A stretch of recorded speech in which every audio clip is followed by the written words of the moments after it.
your vision. Open up the Lord, Lord, and remember you're an Israelite.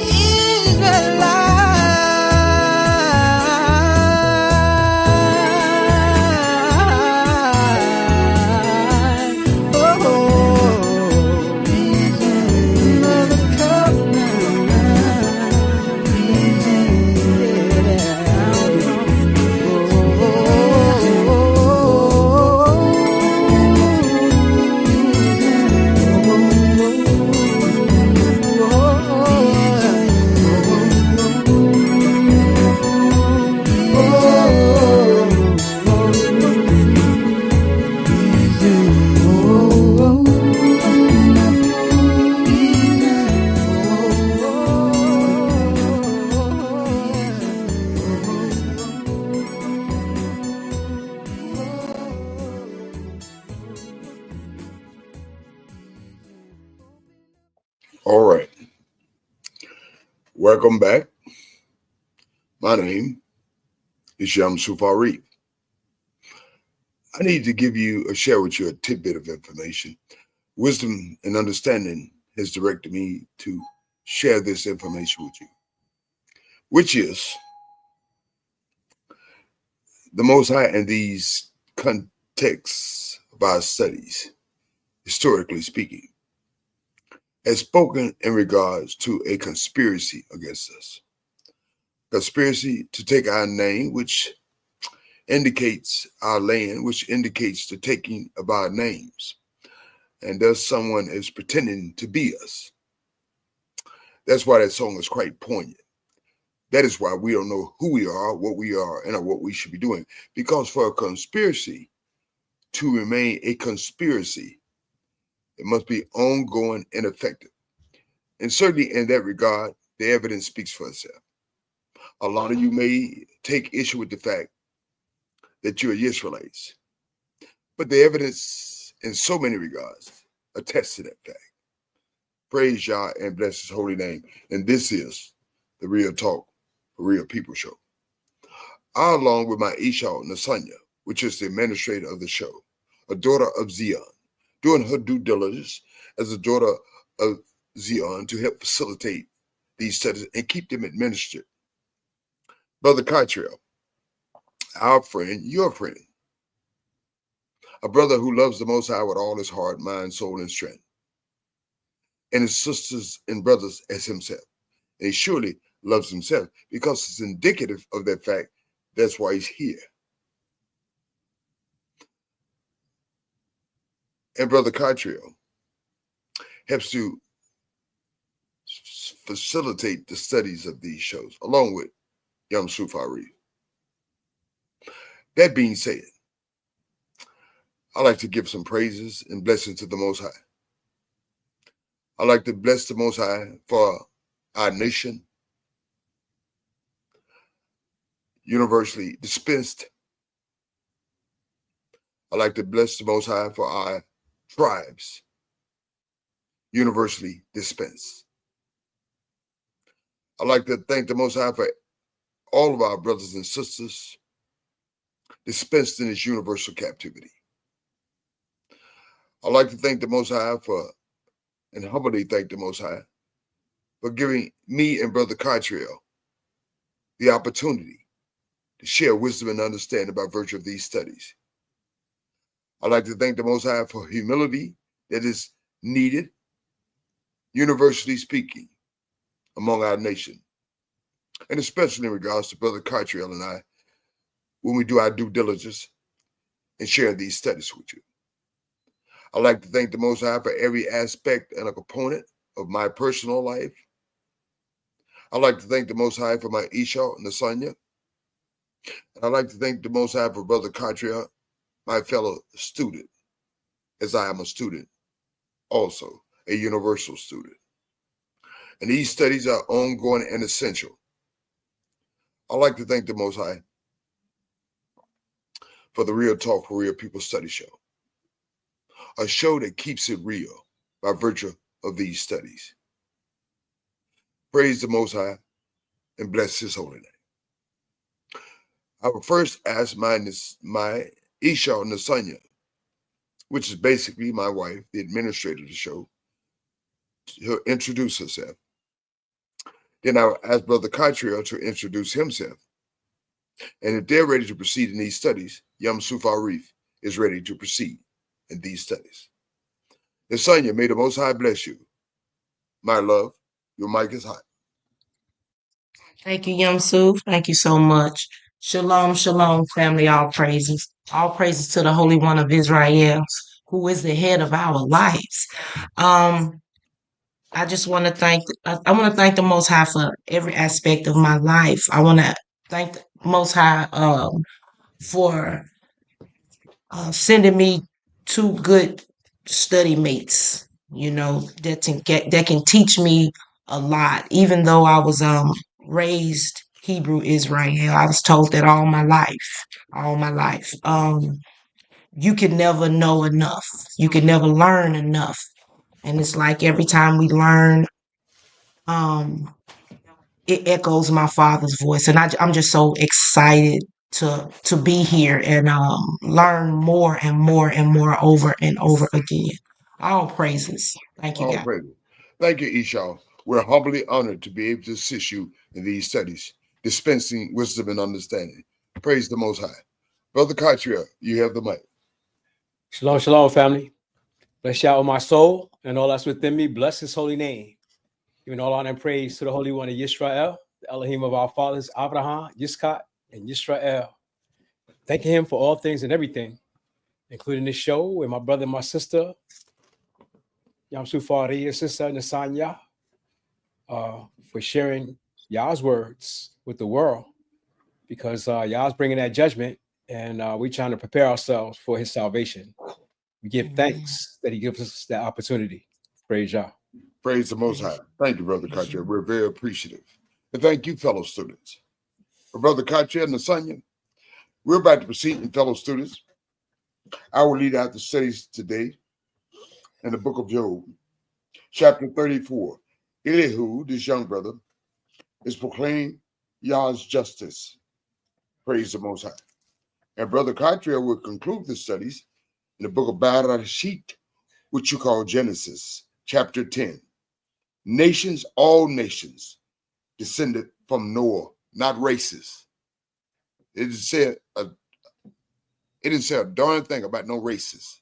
That's a false fabrication of universal right race supremacy, which they have made up, and they set themselves on top. But the Most High said we're considered nations, not races. Okay, praise the Most High. Nasanya, are you ready to proceed in these studies? Yes, I'm ready. To learn. Praise Yah. Hey, me and Nasanya, we on party. Say it again, Nasanya. Say it again.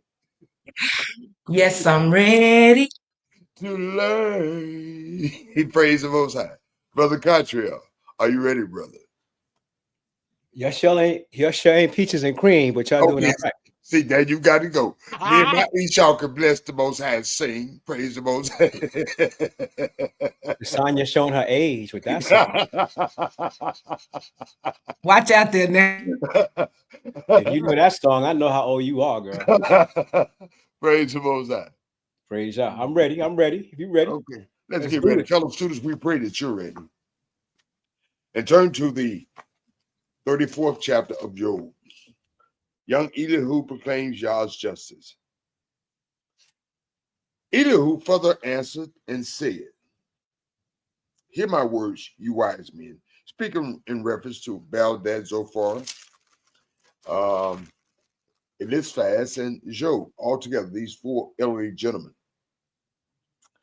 He said, hear my words, and he concedes, you wise men. Give ear to me, listen to me. You have knowledge, and knowledge in term that he's talking about is human knowledge. Knowledge of humanistic things from a human perspective. And he says in verse 3, for the ear test words, you should be able to weigh my words as I've weighed your words. As the palate, your ears should be able to test words, everybody's. as your palate tastes his food. And in verse 4, Elihu says, let us choose justice for ourselves. Let us know among ourselves what is good. And that's certainly correct. We need to learn what is good. We don't know what's good. We know what universal white race supremacy says good. We know what our captivity alludes to, say what is good. But what really is good? Our history is good. The understanding of our history is good. The acknowledgement of our history is good. To know who we are is good. To know what we are is good. And to know what we are supposed to be doing is good. Praise the Most High. So, he said, let us know among ourselves what is good. And certainly that's a fact. And in verse 5, Job says, Elihu says, for Job has said, I'm righteous, but Yah has taken away my justice. In verse 6, should I lie concerning my right? Job says this. And Job said, in reference to what Elihu is saying, my wound is incurable. Though I am without I ain't did anything wrong.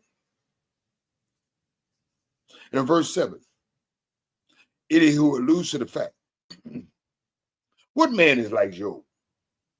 And Job, he's indicating, suggesting, and inferring, and implying, who drinks scorn like water. He just drinking this up like water, what he's going through. He just don't get it. Elihu has the correct information, but he's on the wrong pathway. And Job is that pathway. Okay? In verse 8, who goes in company with the wicked, with the workers of iniquity? He's implying, suggesting, inferring that Job is in compliance with the company with the workers of iniquity. That's why he's got what he's got. That's why he lost his children. That's why he lost his livelihood. That's why he's got this medical, physical ailment on him, because he's in company with the workers of iniquity. He's reaping what he's sowing. That's why his manservant and women servant don't pay him no attention. That's why his wife is acting salty with him. He's actually reaping what he's sowing, and walks with the wicked men. He's saying that's the way Job is doing. That's why he's getting what he's getting.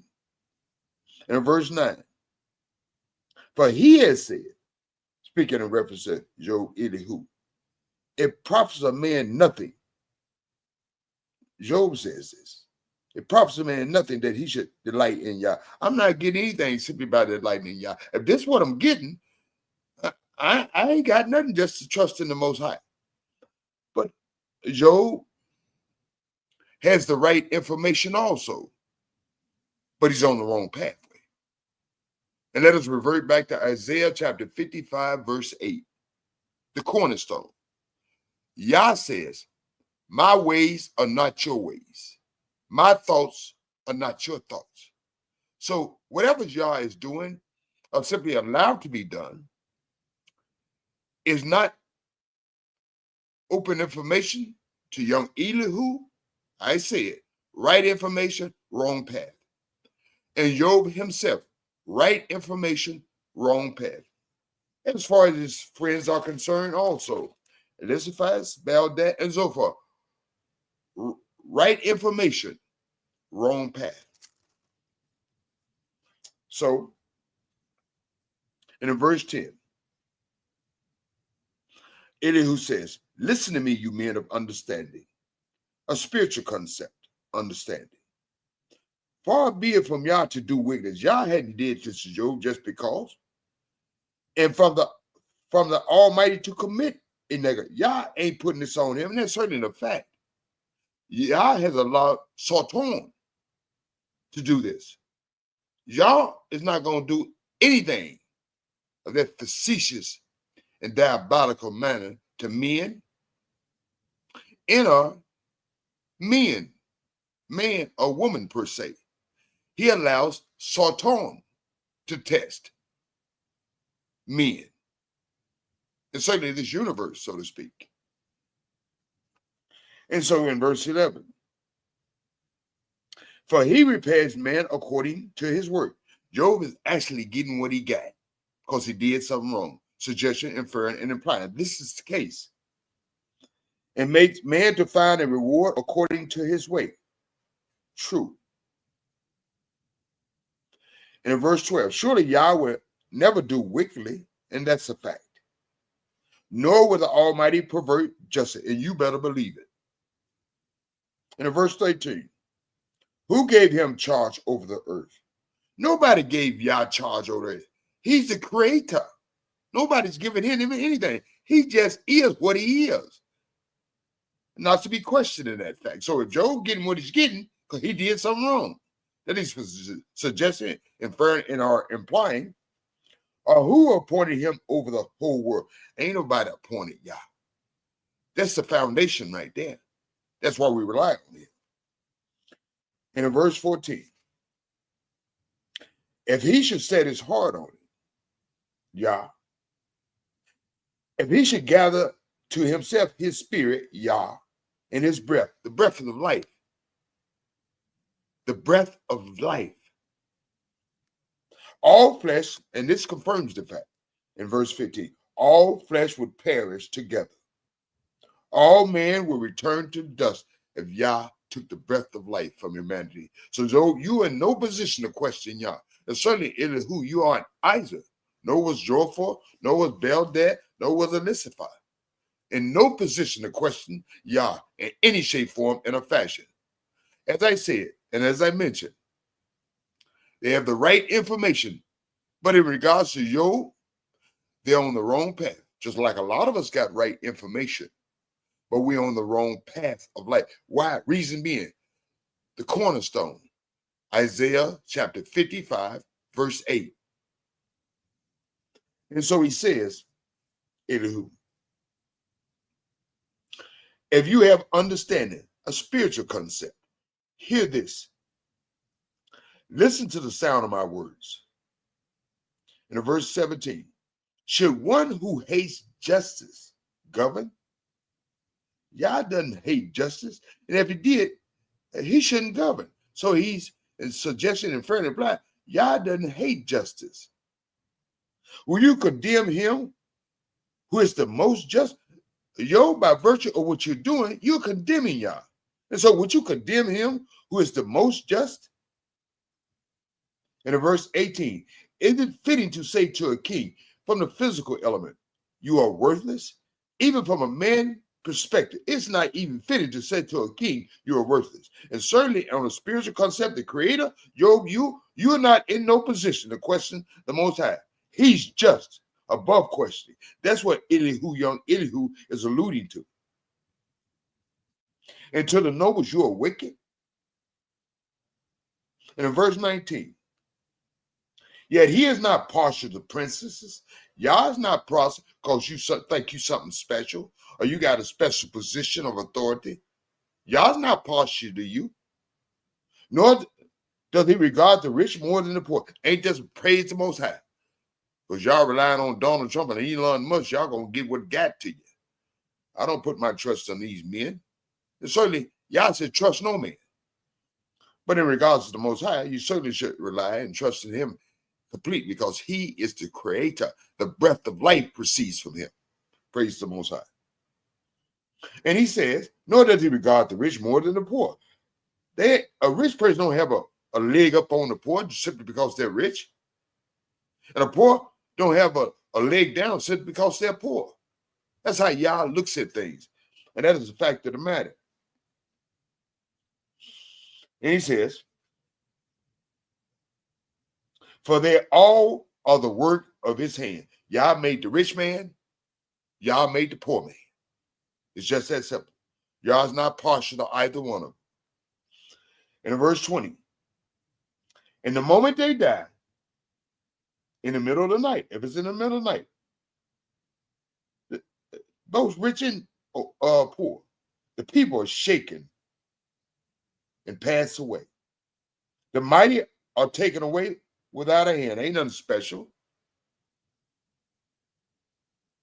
Elon Musk and Donald Trump going to find that out. A whole lot more, truth be told. And in verse 21, for his eyes are on the ways of man. Y'all eyes is on the way.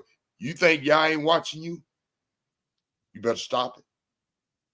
He sees all his steps. He sees all your steps, all Yamsu steps, all Cartrail steps, all Nasanya steps, all you fellow students steps. I don't see them, but the Most High sees them. And in verse 22, there is no darkness, nor shadow of death, where the workers of iniquity may hide. As I always said, you can run, but you can't hide. Your riches can't save you. Your position of authority can't save you. And that's just that on that, and that's a fact.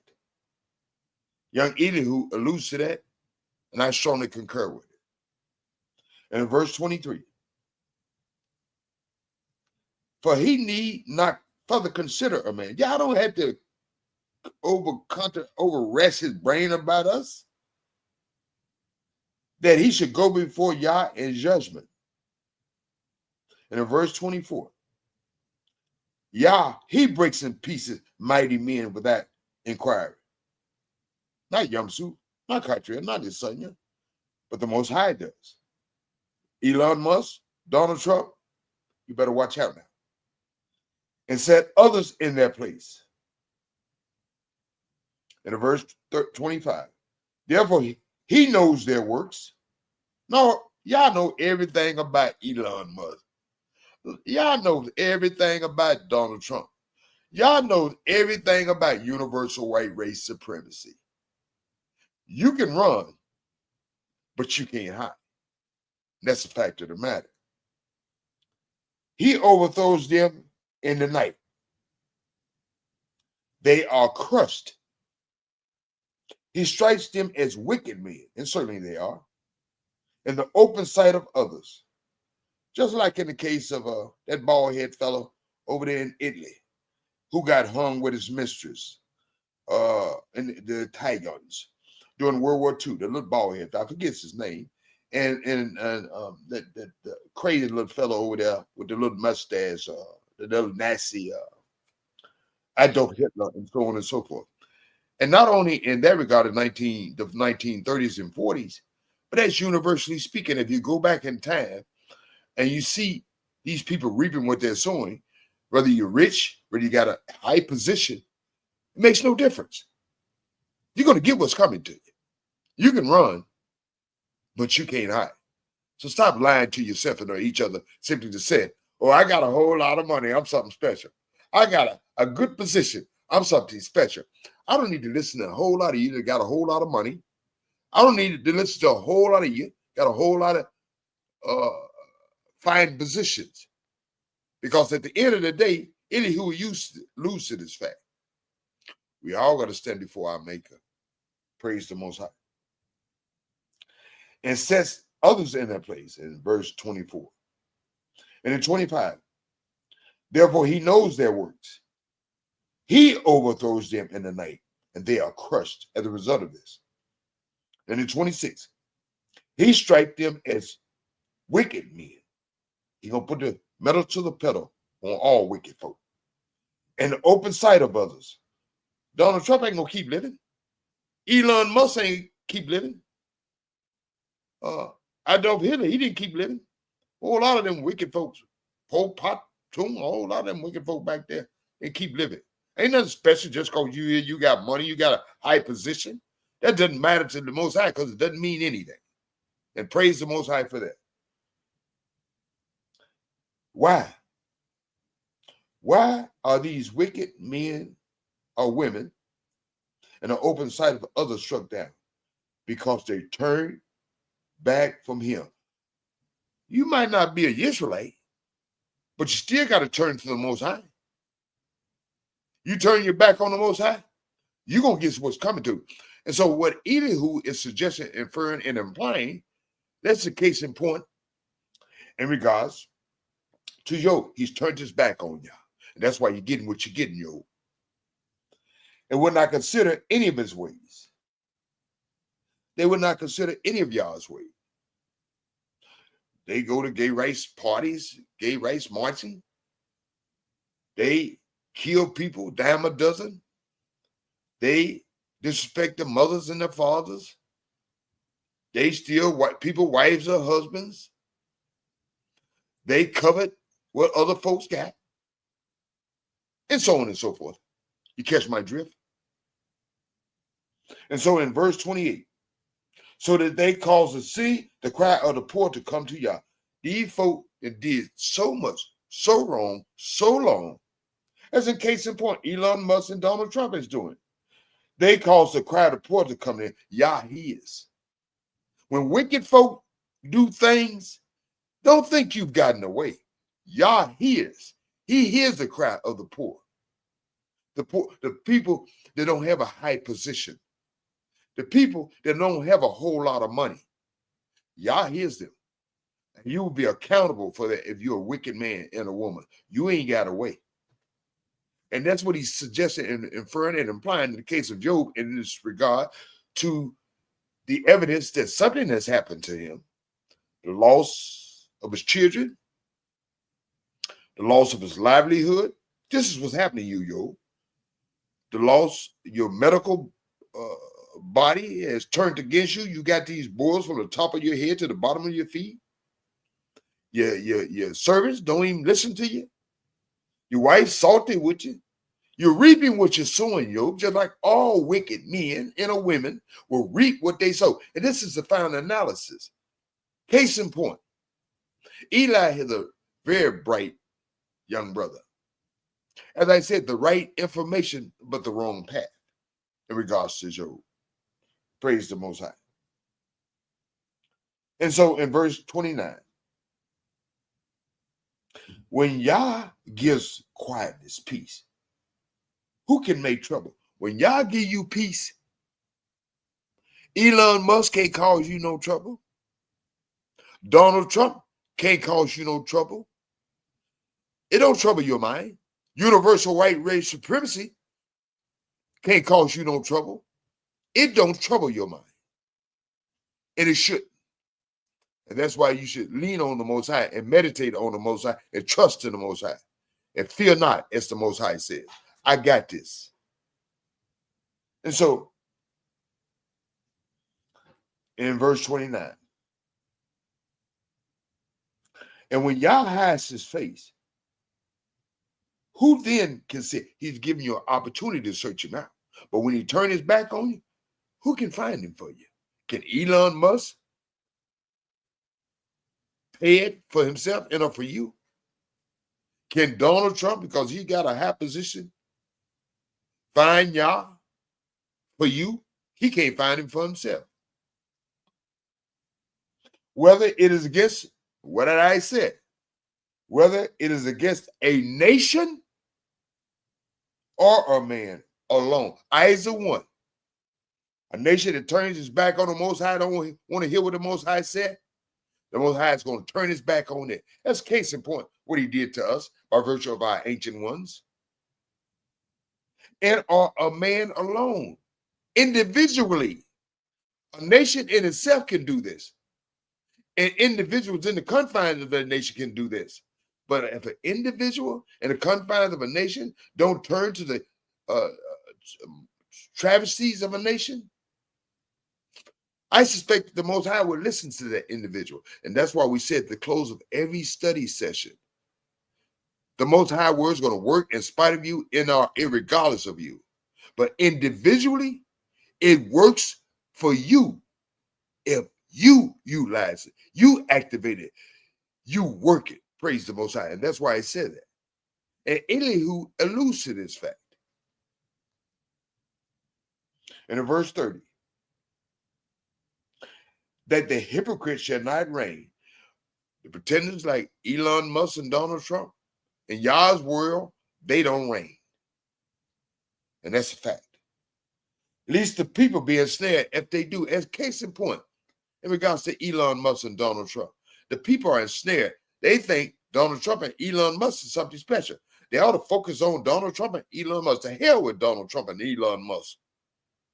Donald Trump and Elon Musk doesn't matter because it doesn't mean anything. But your focuses shouldn't be turning your back on Yah. You should turn to Yah and cry to Yah, not Elon Musk and Donald Trump. And certainly some brothers and sisters who are stuck on a vast reservoir of knowledge, but has no wisdom and understanding.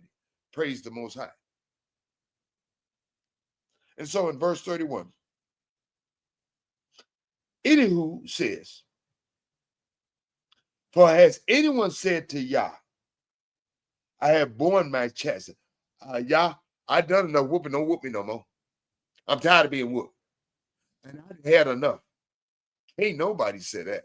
When you get mom and daddy whoop you, you could tell your daddy, mama, look at daddy, stop now, I had enough. I took all the whooping I'm going to take. You're going to get some more whooping. You tell your mama, look here, mama, I done took all the whooping I'm going to take from you, and I done borne your chastity, and I don't need no more whooping. We probably need a whole lot more as youth in a humanistic point of view, and certainly from the Most High point of view, the chastity, which we have been chasing by virtue of universal right, racist supremacy, and this universal captivity. We're being chastened. And I know a lot of you say, we had enough. No, by the looks of it, we ain't had enough. Keep on whooping, y'all. Keep on whooping. And I will offend no more. Yeah, a child would tell his mama. A child would tell his daddy, oh, I done had enough. I ain't gonna do it no more. Oh, mama, I done had enough. I ain't gonna do it. What they do when mama and daddy start whooping them. Y'all knows, man. Y'all knows how much you need and how much you need to get. Just like your mama and daddy know how much that you need to get. Because most often, from a human perspective, children, mama can be whooping them. Mama back turn, they cried up and sniffed up and wiped their nose and everything. They'll turn right back around, get it in some mess. Okay? So who can tell y'all, I've had enough. This is all I can take. I will offend no more. Not any one of us can say that in regards to our mothers and fathers on earth. And certainly from a spiritual component, you can't say that either. And teach me what I do not see. If I've done inequity, I will do no more. If you stop whooping me, yeah, I won't do no more. And from a spiritual component, a lot of us are like that. And Elihu is alluding to the fact that we want to determine how much we need to be whipped. Just like when your mama and your daddy whoop you. You didn't determine how much you need to be whipped because your mama and daddy, they knew you. Your mama birthed you. Your daddy raised you, if he's any kind of daddy worth saying, and they knew how much whooping you need. So on the same contrasting line of reasoning, can you actually tell Yah what he's saying to Yo? Can you really say to Yah, you had enough? You born enough? Just tell me what all I need to do. I'm going to get on track. No human can say that in respect to his mother or father. And certainly no human can say that in respect to the creator of the universe, the creator, Yah. Yah know how much you need to take. And you can't say that. What he's saying to Yo, you ain't had enough. But Elihu, how can you say that? Because you really don't know what's going on, young brother. As I said, you have the right information, young Elihu, but you're on the wrong path in regards to Job. And praise the Most High. We will see that. And if this, I've done inequity in verse 32. We'll do no more if you stop whooping me. In verse 33. Should Yah repay according to your terms? Should Yah say, okay, well, you had enough because you said you had enough, just like your mama and your daddy said. Oh, little Yamsu, you had enough. Is that right? Yeah, mama, yeah, daddy. I ain't had enough. You ain't got to hit me over there. Tell me what you need me to do. I'm going to stop doing it. What did Yamsu do? Go right back to doing the mess he's on, the mess he was on. And that's true. That's human nature. But from a spiritual component, you cannot even contemplate questioning Yah how much whooping you need. And so what Elihu is alluding to, yo, you ain't had enough whooping. I know you lost your children. That's a bad whooping. I know, yo, you lost your livelihood. I know that's a bad whooping. I know, yo, you're medically traumatized by the boards from the top of your head to the bottom. I know that's intensified whooping. I know your servants are talking sassy to you. I know your wife is talking salty to you. That ain't enough whooping for you. Because if y'all let up on you and you saying that you ain't did nothing, if y'all let up on you, well, you're going to go right back to doing what you're doing. But case in point, Elihu has the right information, but the wrong pathway in regards to poor Job. And praise the Most High for that. And he says in 33, just because you disavow it, you must choose and not I. He's speaking in reference to Job. Job, just because you disavow it, just because you said you ain't did nothing wrong, you must make that decision. You know how your life, you know how you live your life. And he says, therefore, speak what you know. Tell the truth, yo. Tell the truth. You know you need this whooping, this ongoing whooping. And in verse 34, Elihu says, men of understanding, wisdom and understanding, a spiritual component, said to me, and he alludes to the fact, wise men who listen to me. In verse 35, Job speaks without knowledge. Job don't know what he's talking about. Young Elihu, you don't either. You don't know what you're talking about. As I said, the foundation of what I'm saying in reference to Job and in reference to young Elihu is this. Isaiah chapter 55, verse 8. Job don't know the ways of Yah, and young Elihu, you don't either. And Job is in the prime position to say, I ain't did nothing wrong. Whatever I've done wrong, the Most High bring to me, I'll make correction on it. Course correct, as a lot of us should be like Job. Because why? Because Yah said Job is a righteous man, not a self-righteous. If Job found himself in a position that he's turned his back against the Most High, he's doing what he want to do, how he want to do it, and when he want to do it, and he continue doing it, we're notified of the fact that's what you're doing, that would be a different dynamic situation. But that is not the case with Job. Job does ongoing course correction, as we all should be doing. King David did ongoing course correction. Then King David was a brother that you got to love. Reason being is this. King David made many mistakes, truth be told. But King David didn't point at everybody. Well, the reason why I made these mistakes right here because the devil made me do it. Satan made me do it. Yamsu looked at me wrong. Cottrell, I thought he took something from me. And Nasanya, I don't know what she did, but I think she did something. No, King David was not that kind of man. King David took ownership of his shortcomings. You got to take ownership of your shortcomings, and you got to course correct. As in the case in point of Job. Job course corrected throughout the duration of his life, as we all course correct throughout the duration of our lives.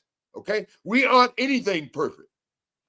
And so, when I make reference to King David, here's one statement that King David says in the book of Psalms, which is this, and I allude and concur with that fact also. King David said, Most High, forgive me of my iniquity, meaning not one, not two, numerous, plural. They are numerous than the hairs on my head, uncountable. And I'm lower than a dog. I'm lower than a worm. Now, if you got that humble kind of attitude, the Most High can use you. Now, if you got that something special attitude, the Most High can't use something like you. As the case in point, he used Job to write these studies with us. That's why he called Job a righteous man. He did a course correct, ongoing, as King David did, as we need to do. You ain't nothing special. Young Suf ain't nothing special. But the Most High is always special. And any who alludes to this fact, any who has the right information but the wrong pathway, praise the Most High. And he says in verse 35, Job speaks without knowledge. His words are without wisdom. In verse 36, oh, that Job would try to the utmost, because his answers are like those of wicked men. If the Most High put some double trouble on it and some more and double down on it, Job gonna respond in the fashion that I'm alluding to, that he's crooked than a dog's hind leg. And I ain't said a dog yet with a straight back leg. Have you? So what any who is alluding to, suggesting, inferring, and implying is, Job, you wrong. You know you're dead wrong. Ain't no sin. You sitting here lying. And that's the evidence speaks for itself in that regard. You lost your children. You lost your livelihood. You medically traumatized. Boils from the top of your head to the bottom of your feet. Your servants, they acting salty to you. Your wife, she acting sassy with you. That's what's happening to you, Job. But you sitting here lying. You sitting here faking the fault. And you know I ain't lying, Job. And I like young Elihu. And I'm down with what young Elihu is saying. But not in regards to Job. As I said, as I indicated, right information, wrong pathway in regards to Job. Isaiah chapter 55, verse 8. You don't know the ways of Yah. Yah thoughts are not your thoughts. Yah ways are not your ways. Yah does what he wanted, how he wanted, when he wanted. And you can't say nothing. When he said jump, you best be saying hi. And that's the truth of the matter.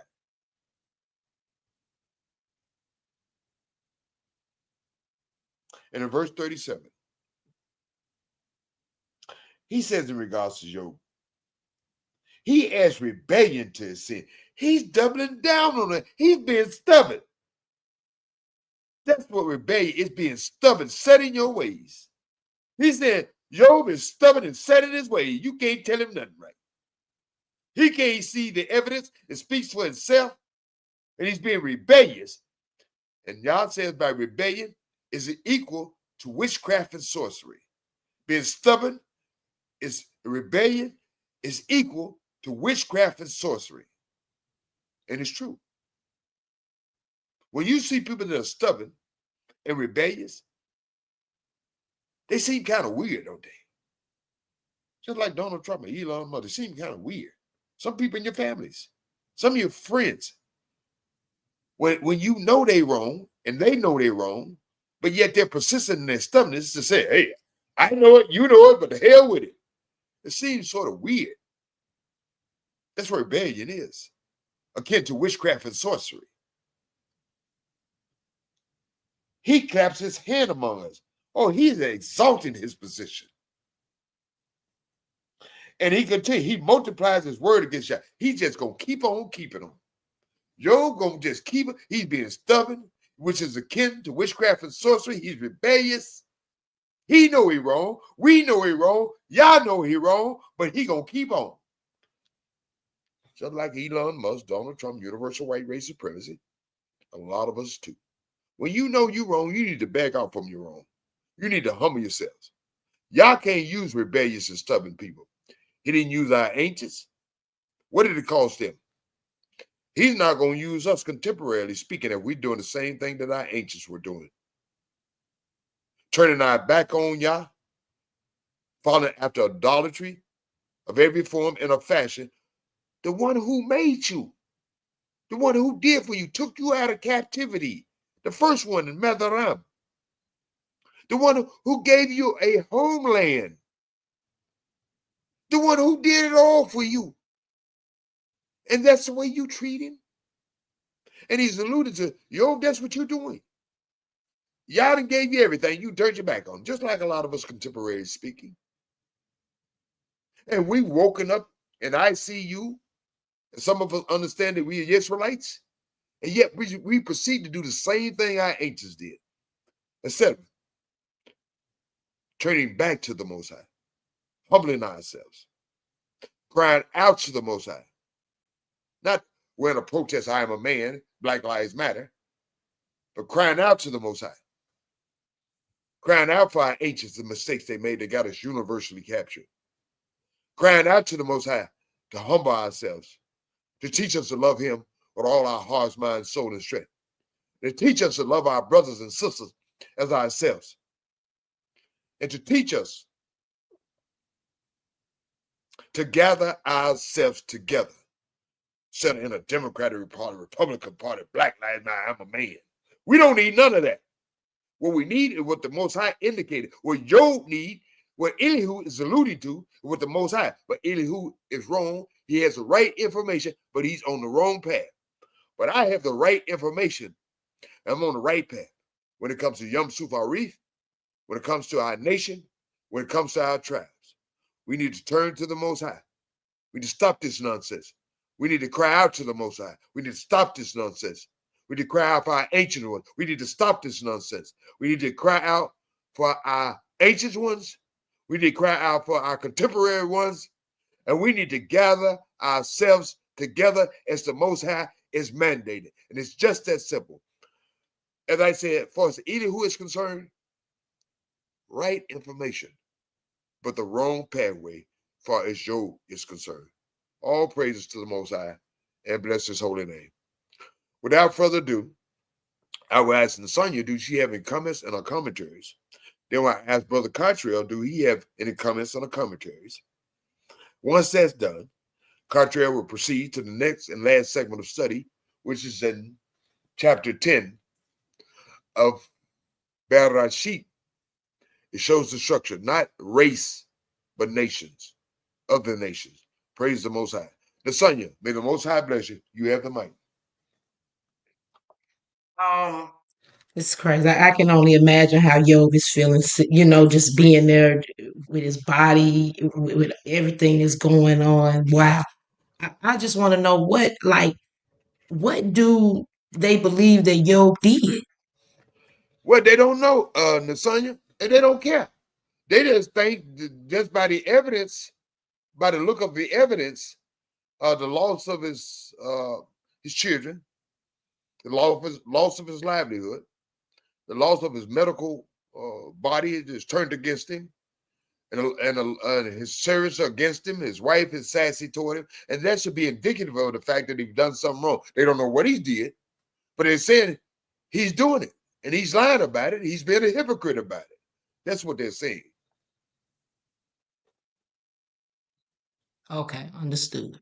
But you know, Nasanya, and you fellow students know, by virtue of these studies, Isaiah chapter 55, verse 8, what you see on the outside ain't simply what's true. And you can't always read a book by its cover. And that's a fact. Praise the Most High. Nasanya, any more questions or comments? No, thank you so much. Thank you, Nasanya.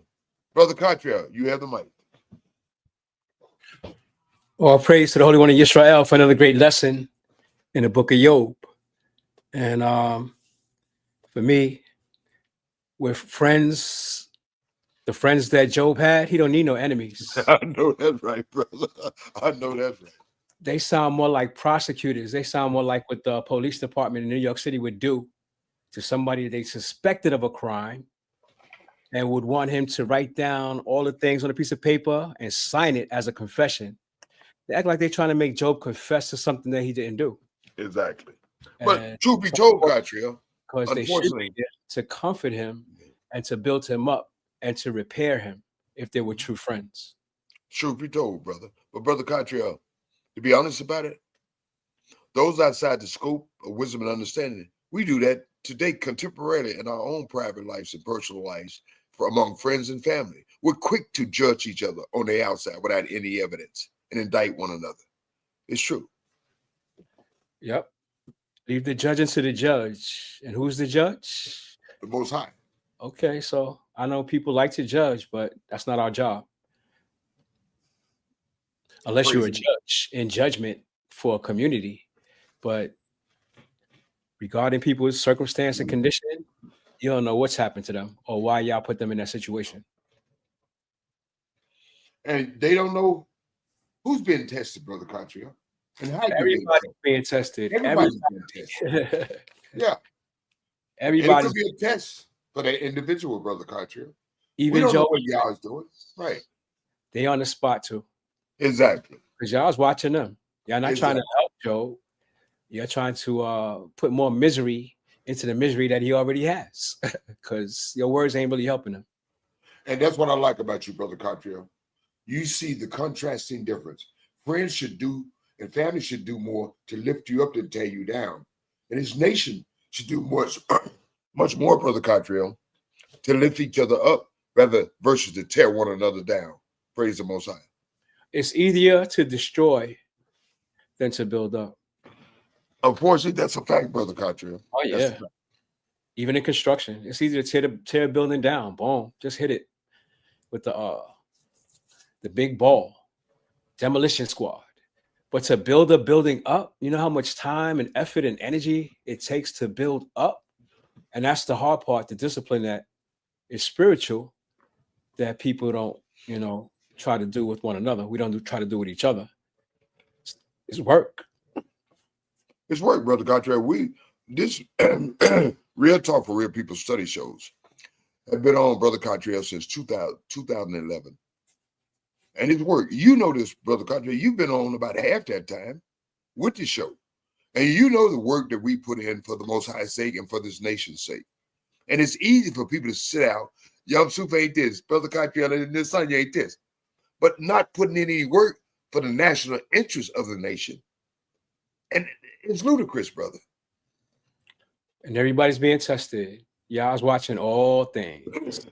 So we can't judge people that sit on the sideline. We don't know what's going on with them. Exactly. I got them on the sideline for a reason. Exactly. I was spoken for a reason. I don't know. I know what I got to do. Yeah, I got to work on me. And every day, I got to work on this show every day. I got to work on building up this nation, each tribe every day. That's what I do. That's what I'm about. And that's what the Real Talk for Real People study show is about. Brother Contrio, that's what you're about. Desanya, that's what you're about. And it takes work. It takes work not only of us, but it takes work of every individual in this nation. Praise the Most High. Praise Yah. Praise Yah. Thank you, Brother Contrio. Thank you, Sister Nasanya, Isha. And fellow students, thank you for staying with us and studying the Most High. Brother Contrio will conclude these studies about nations, not races, in chapter 10 of Bereshit, you call Genesis. Hallelujah. Brother Contrio, you have the mic. All praise to the Holy One of Yisrael for the great prophet Moshe and his book Bereshit. One of the most accurate historic books that's ever written. They don't teach you this in school, where humans or nations or people come from today. Like Yamsu said, they confuse people by trying to break it down into races. The white race, the black race, the red race, the yellow race, the brown race. There's no such thing. Here's the facts. Chapter 10 of the book of Bereshit. Now, this is the genealogy. It ain't Ancestry.com. This is original scripture of the genealogy of the people on planet Earth after the flood. The sons of Noah, Shem, Ham, and Japheth, and sons were born to them after the flood. The sons of Japhet were Gomer. Do you know who Gomer is? Gomer is the Germans. Magog. Do you know who Magog is? Magog is the Russians. Madai. Do you know who Madai is? Madai, they say, is the Medes and the Medes. Do you know who Javan is? Javan is the Greeks. Tubal, Meshech, and Tiras. I'm going to let you do the research on the rest of them. The sons of Gomer were Ashkenaz. That sounds familiar, don't it? Ashkenazi Jews. Oh, yeah. And Gomer is who? I just told you they were Germans. Mm-hmm. So German Jews, Riphath and Togarmah, the sons of Javan, well, Elisha, Tarshish, Kittim, and Dodanim. From these, the coastland peoples of the Gentiles were separated into their lands. Who were the Gentiles? Oh, the children of Japhet. Everyone, according to his language, according to their families, into their nations. These sons became nations. The sons of Japhet. The sons of Ham were Cush. We know who Cush was, right? Ethiopia. They call it Cush Ethiopia today. And also Cush was the father of Nimrod, who built Babylon. So Cush is a very important man. Mizraim. We know who Mizraim is, right? Egypt. Not only modern day Egypt, but the ancient Philistines come from Mizraim as well. A lot of people don't know that. Exactly. Put is Libya. You heard of Libya? Exactly. The Libyans. And Canaan. We all know who Canaan is. The sons of Cush were Seba, Havilah, Sabta, Ra'amah, Septaka, and the sons of Ra'amah were Sheba and Dedan. Cush begot Nimrod, and he began to be a mighty one in the earth. He was a mighty hunter before Yah. Therefore, it is said, like Nimrod, the mighty hunter before Yah. And the beginning of his kingdom, the kingdom of Nimrod, was Babel. Everybody's heard of Babel, right? Babylon, Babel. Exactly. Elek, Akkad, Calneh, in the land of Shinar. And that's where our father Abraham came from, Shinar, Chaldea. From that land, he went to Assyria and built Nineveh. We've heard about Nineveh before, haven't we? Exactly. Who built it? Nimrod, Rehoboth Ir, Kala, and Rezin between Nineveh and Calais. That is the principal city. Mizraim begot Ludim, Ananim, Lahabim, and Naphtuhim, Pathrushim, and Kashluhim, from which the Philistines, which I just mentioned, and Kaphtorim. So Mizraim begot Ludim and Ananim, and Lahabim, and Naphtuhim. These were the modern day or ancient Egyptians that we know that our ancient fathers dealt with. And from Pashrushim and Kalushim, the Philistines, we had great battles with the Philistines. They had giants like Goliath. King David slew one of them. But Egypt and the Philistine, they both related. They're brothers, they're cousins. Canaan begot Sidon, his firstborn, and Heth, the Jebusite, the Amorite, and the Girgashite, the Hivite, the Archite, and the Sinite, the Arvadite, and the Zemaraite, and the Hamathite. Afterward, the families of the Canaanites were dispersed, and the borders of the Canaanite was from Sidon as you go towards Gerar, as far as Gaza. We've heard of Gaza before, haven't we? Certainly. We hear about it now. Okay. Then as you go towards Sodom, Gomorrah, Admah, and Zeboim, the four cities that the Most High destroyed in Lot's time because of their wickedness, as far as Lasha, as far as Lasha. These were the sons of Ham. They wasn't cursed. They wasn't cursed black.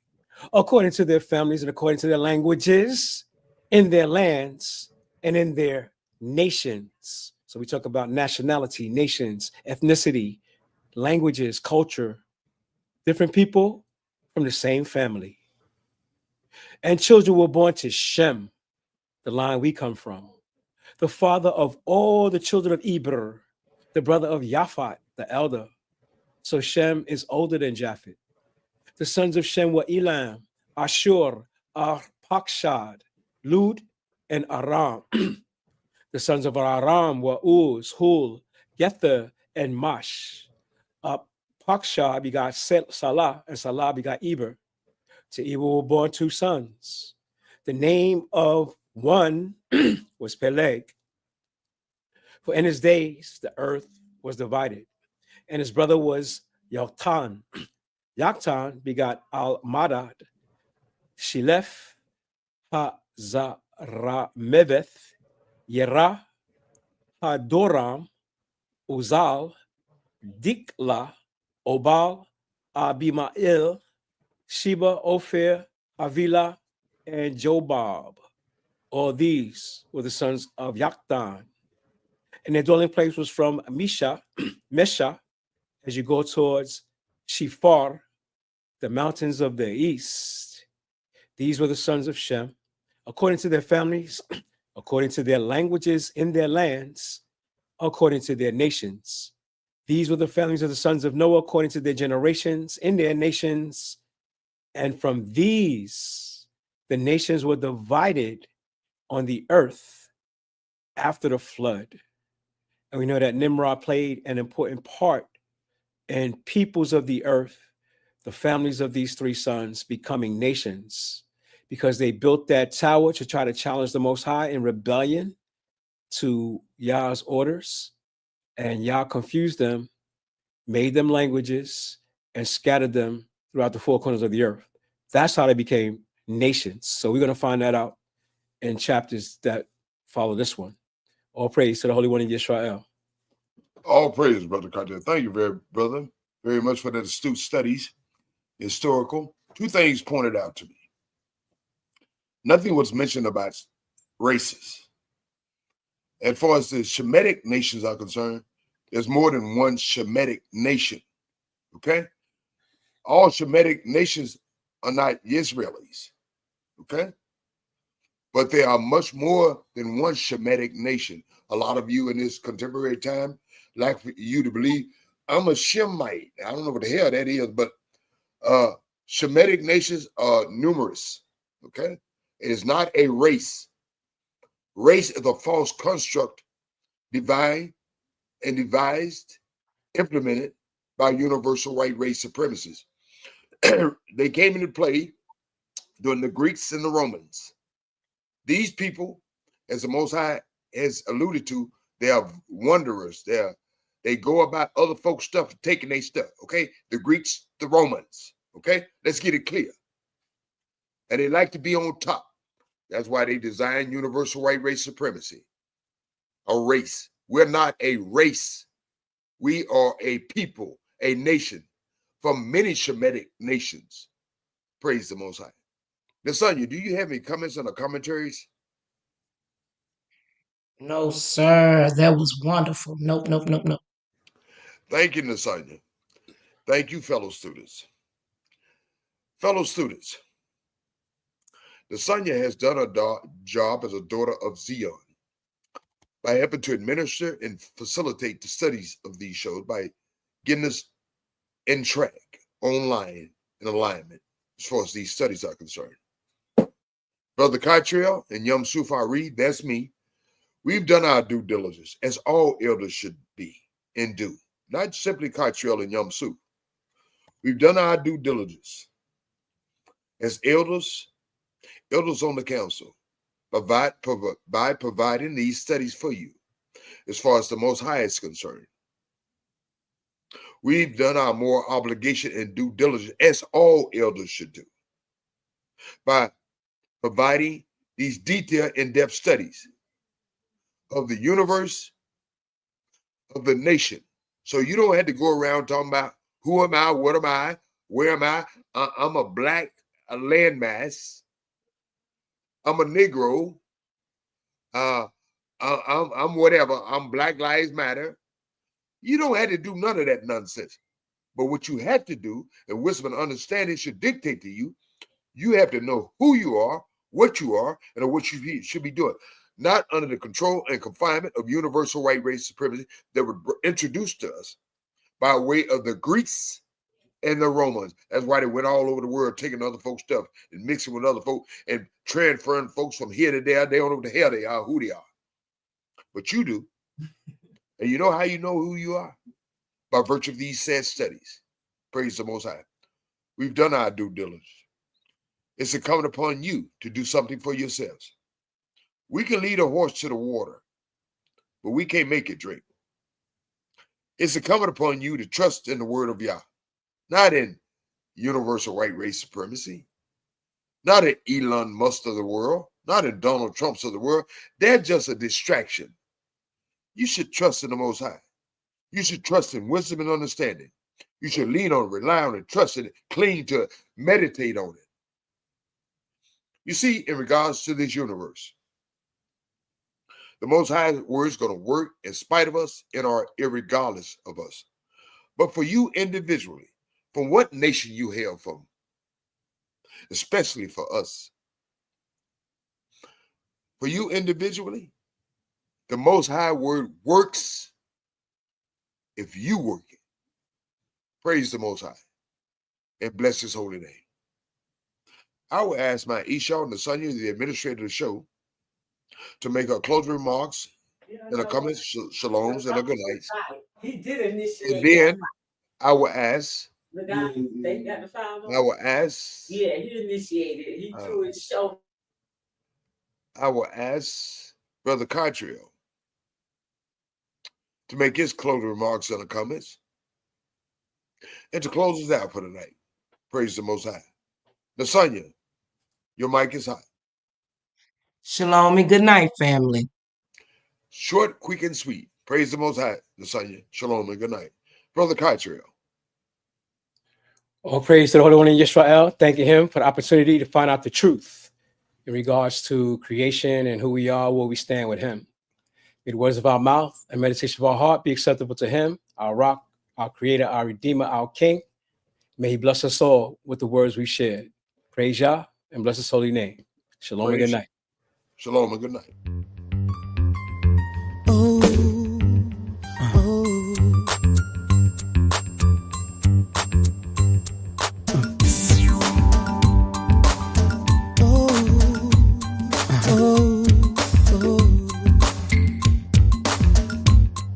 Somebody calling my name.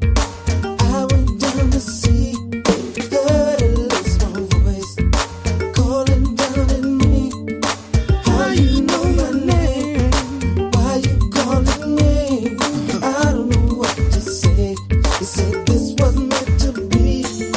Wasn't calling out my name, calling me today. How can I break it down?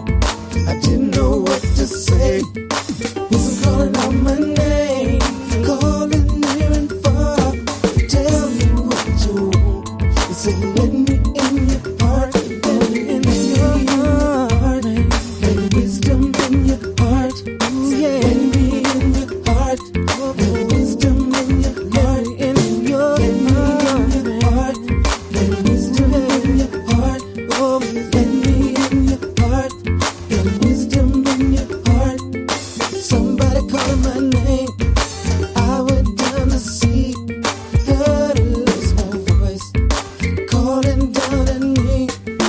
How you know my name? How you know my name? Why you calling me? I don't know what to say.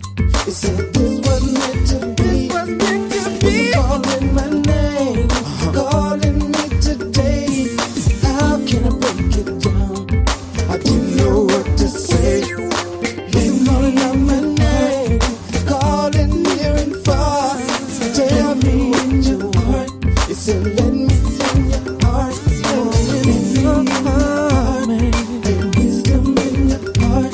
Ooh, yeah. Let me in your heart, let wisdom in your heart, let me in your heart, let wisdom in your heart. Oh, let me in your heart, let wisdom in your heart, in your heart, let wisdom in your heart. Ooh, yeah. Let me in your heart, let wisdom in your heart, in your heart, let wisdom in your heart. Oh, let me in your heart, let wisdom in your heart. Let me in your heart, let wisdom in your heart. Let me in your heart, let wisdom in your heart. Call your name. Does not wisdom call and understanding put forth her voice? In the top of high places by the way, where the paths meet, she stands. beside the gates at the entry of the city, at the coming in at the doors. She cries aloud, unto you, O men, I call, and my voice to the sons of men.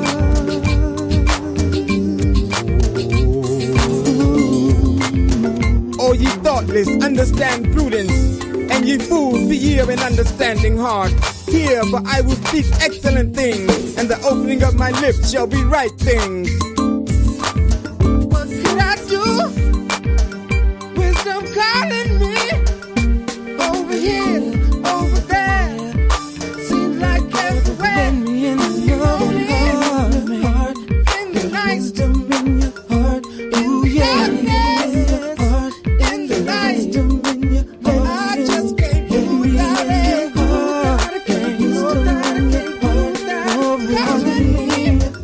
Yeah, it's all been on my mind. Can't do without it.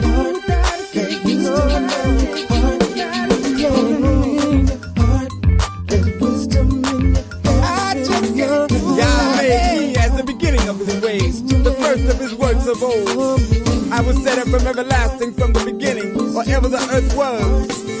The fear of Yah is the beginning of wisdom, and the knowledge of the All-Holy is understanding. For by me thy days shall be multiplied, and the years of thy life shall be increased. Night and day, that's all that's been on. Hey, I just can't do without it. No, can't do without it, can't do without it, can't do without it. And that's all that's been on. Oh yeah. Said I want you, now therefore, I need you. ye children, hearken unto me. Stay with me. For happy are they that keep my ways. Hear instruction and be wise, and refuse it I not. want you. Happy is the man that hearkeneth to me. Oh, Watching daily at my gates, waiting at the posts of my doors.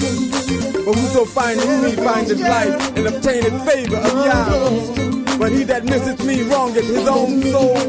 All they that hate me love death, love death, love death.